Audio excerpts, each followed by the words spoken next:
Join the Jaybird family, hit that subscribe button. Please. For law school, can you still reside on the premises? Yes. So can you avoid enforcement? No. Okay.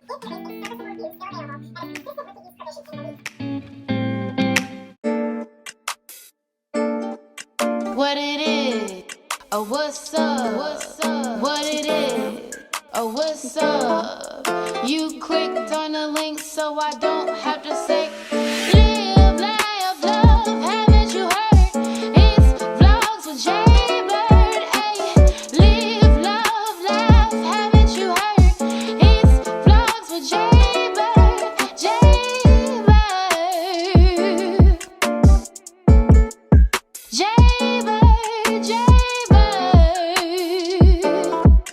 Hey. Live, laugh, love, haven't you heard? It's Jaybird back with another video. Hey Jaybirds, what it is? Oh, what's up? What it is? Oh, what's up? You clicked on the link so I don't have to say too much. Hey, I'm back with another video. I just wanted to start off by saying I hope everyone is doing well, healthy-wise, with all this coronavirus stuff going on. Now in this video, I wanted to do a law school update.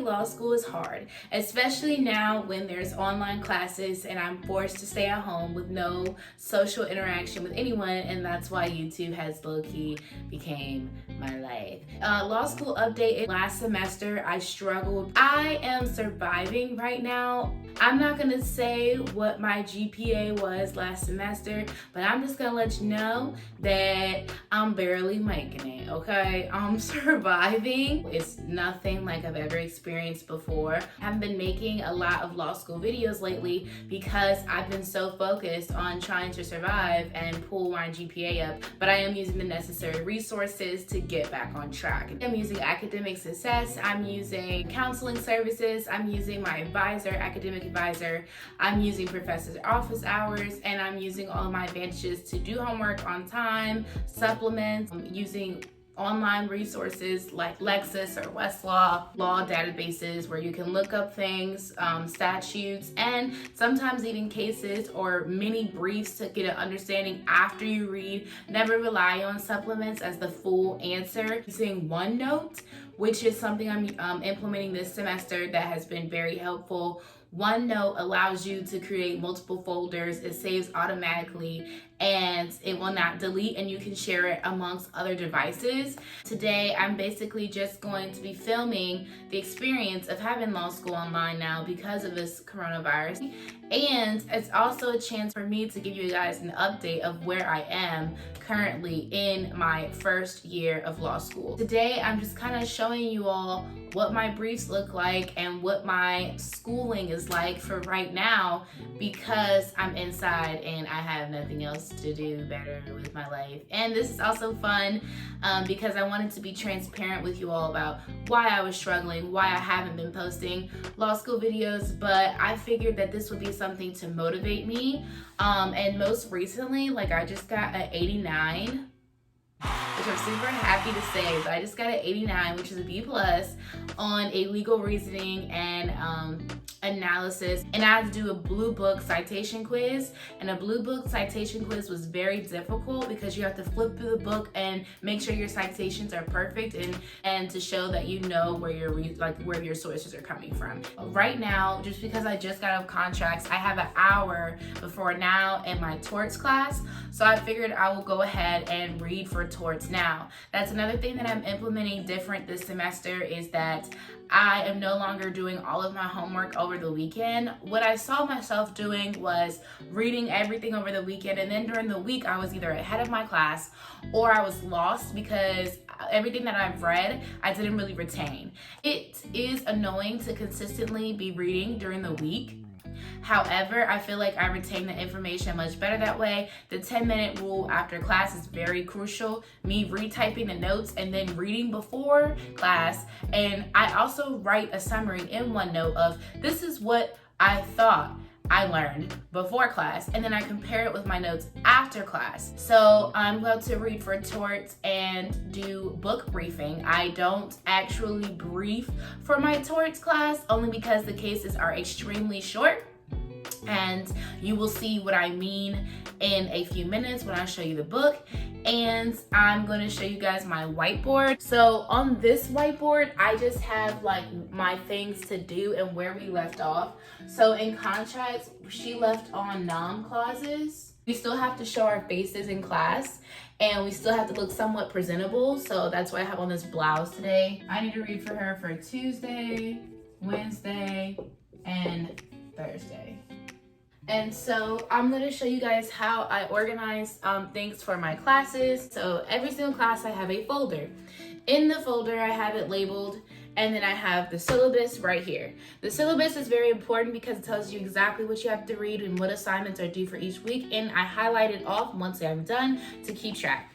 On this side, I have my notes and I have my briefs. So I type all of my briefs for all of my classes. It makes more sense. It's more organized, especially for my contracts class where she requires a 12-point brief. I have not typed up my contracts notes. So normally that is the first thing that I kind of want to do prior to moving on to reading for torts. So I might actually just do that first. And then all of my books, they look like this. I have tabs in my rule books. Some classes have rule books, like you have rules of torts law, you have rules of civil procedure, you have rules of contract law. This is my rules of contract law. As you can see, it is very tabulated. That is because I have to memorize some of these rules. Not even memorize, but I have to know the concepts and I have to read the comments and the notes before them. Yes, it seems extra, but it's very helpful. And this is really helpful when it comes to writing your essays and exams so that you can have your rule and analysis portion straight. So here I have my container pens. I low-key have like a weird pen obsession, but it's fine. OneNote. This is what it looks like, and I have it on property right now. I need to go to contracts. Every single thing I title, and then once I title it, it comes over here to the right column, and then it has many folders, and then on the top, it has the tabs per course. Pull out of my notes. In my notes, I highlight the main title of each section just to keep track of where we are. And then I flip the page, and once we got to a new topic, I change the color. Good tool to use to study because I use this to study my rules and how to apply them, and the cases are applying the rules. So a lot of people say stop putting your cases in your outlines, but sometimes your cases are really great examples. Like this little section right here alone, that's just one case in a short little brief summary, because it might be brought up again in another example or another hypo that is literally the same, that has the same outcome as the case. I'm gonna go ahead and type these notes and then I will be back.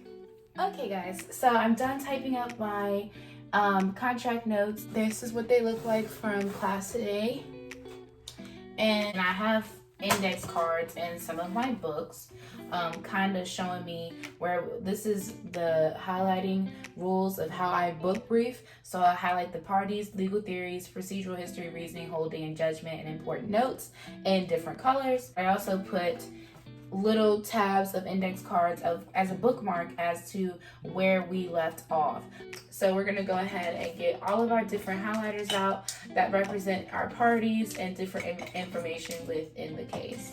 With the clear piece inside, you can see what you're reading as you're highlighting. So we're gonna go ahead and read them, because just in case if I get called on, I can tell him what's going on in the case. And my professors do practice the Socratic method when they randomly call on you. Yes, it's intimidating, but you get used to it. I'm gonna finish reading for this class from pages 218 and 236, and then I will see you guys in class by 11 o'clock. If necessary, I see a lot of people are not on the video yet. I don't want to call anybody out, Ms. Sanchez, but So you don't want to call nobody out, then you call them out. it's okay if you're still in your jammies. That's got to be Miss Johnson, I'll bet. Yes, I can hear you. Okay, good deal. We can't see you. Okay, give me a second. Let me take my headscarf off. Also, same for me. Give me a second. He said take the headscarf off. Y'all know we don't mind the headscarf. Yeah, we don't mind. Yeah, I'm ugly right now. That's why I didn't want to turn my camera on, honestly, but if I have to, I will. You're what right now? I'm a little rough this morning. I'm a little ugly right now, so I didn't want to turn my camera on. But Yeah, I'm a little rough too. I was hoping I could turn off the HD feature on my camera. It might look better if it was a little fuzzier.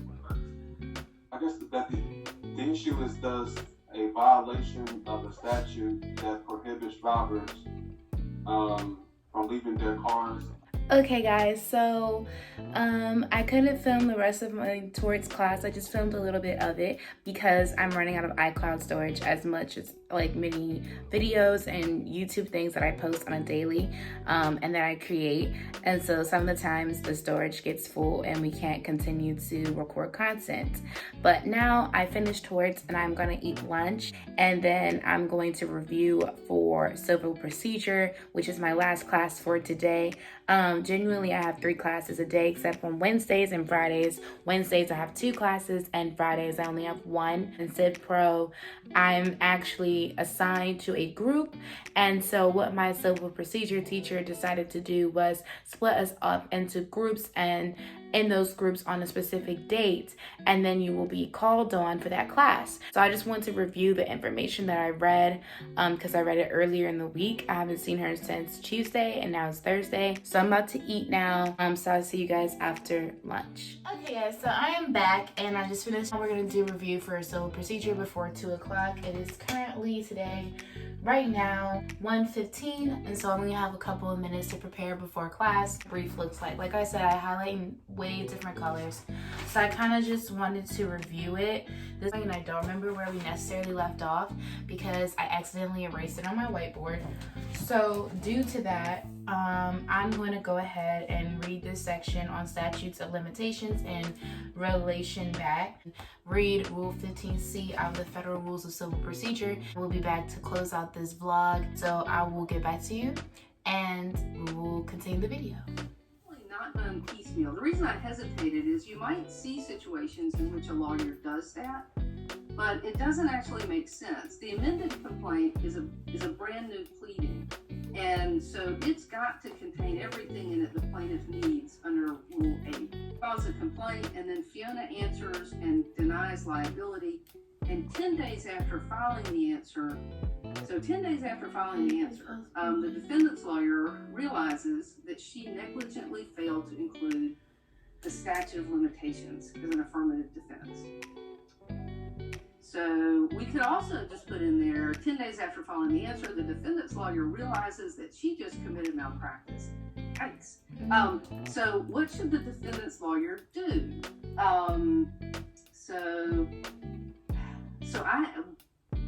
We have moved on to group 3 because it's March 19th, and so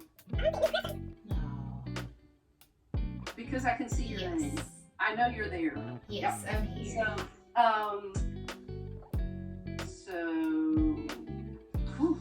So what should the defendant's lawyer do? Wouldn't they just amend the complaint? Even though they made the mistake 10 days later, because it's still within the 21-day period. That was almost a complete answer, almost correct. Say it again. Wouldn't they just complaint? Would the defendant amend the complaint? I mean, the answer. Got it. Yep. And I like the board I can see behind you, actually. Oh, yeah. Oh, you out, but you're doing work here at home. Yes. Thanks. Okay. So what should the defendant's lawyer do? Well, file an amended answer because it's only 10 days afterwards. So you can fix that malpractice, which is great. What if the lawyer doesn't spot the problem until 45 days after serving the answer? Now what does the lawyer have to do?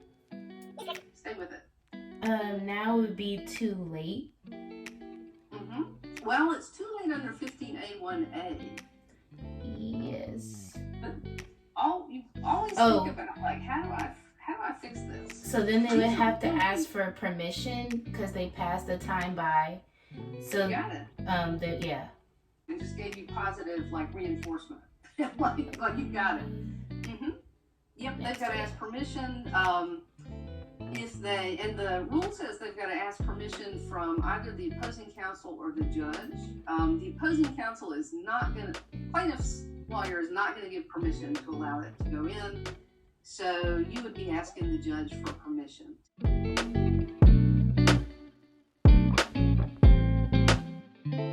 Okay guys, so now I am done with classes for today. You guys got to see me participate in civil procedure, and hopefully you guys got to see that throughout the video.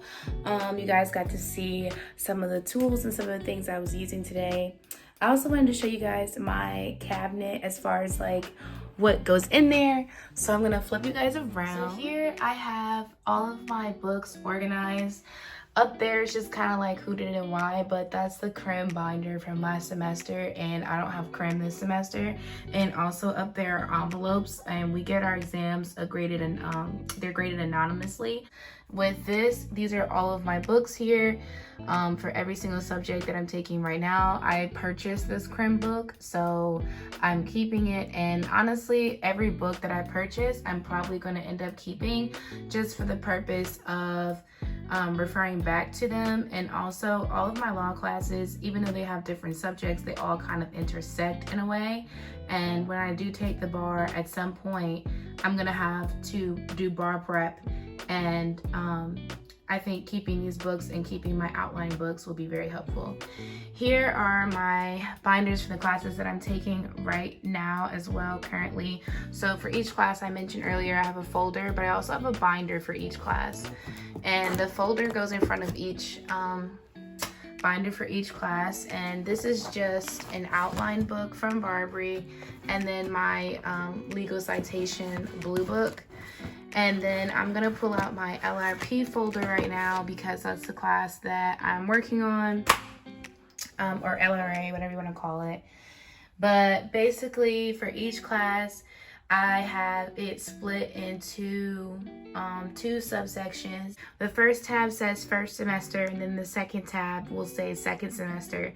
And it contains everything from last semester and everything so far from this semester. I just like to do it that way, again, for bar prep, and to refer back to some things that we might have learned last semester that now impacts what I'm learning right now at the current moment, and they intersect. Also, I'm keeping it this way to maintain how I study for finals. However, all of my notes have been on OneNote, so I haven't had a lot of paper, except for contracts, because my contracts professor says that we're not allowed to use our laptops in class to type notes. She feels that writing the information is better for retaining the information. This will be the last assignment that I have to fulfill. This will be due by tomorrow morning by 10:30, and basically it's just an exercise of changing over objective writing into persuasive language, because we're going to have a persuasive memorandum that will be done by the end of the semester,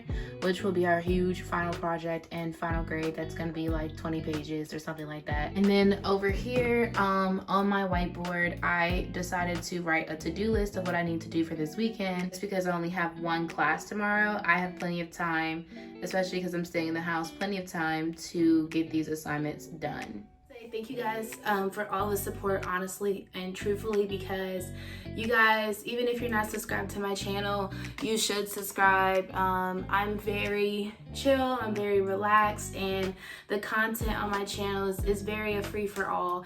And I hope that this video motivates you to basically show you guys that it is possible to have an online law school experience, and it is possible to survive law school. It is possible to get things done, and you can do it. If I can do it, then you can do it. And if I'm surviving, you can survive. And it's been a difficult journey, but we're making it and we're pressing on. Thank you for subscribing, and thank you for watching, because I think it's crazy how we have at least 220 subscribers, because I haven't been posting that consistently just because I have been struggling in law school.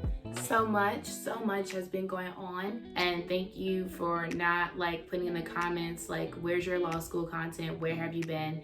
Well, now you kind of know why, and I hope this video is very transparent and it helps you have an idea of how my law school is cooperating within this coronavirus field, and how we're operating now under online academia. And I hope you guys just enjoy the video, and hopefully some study tips or some briefing tips or some organization tips can be received through it. And if you want more content like this, please leave it down below in the comments. I hope you guys stay healthy, stay well, and honestly, just have a blessed day.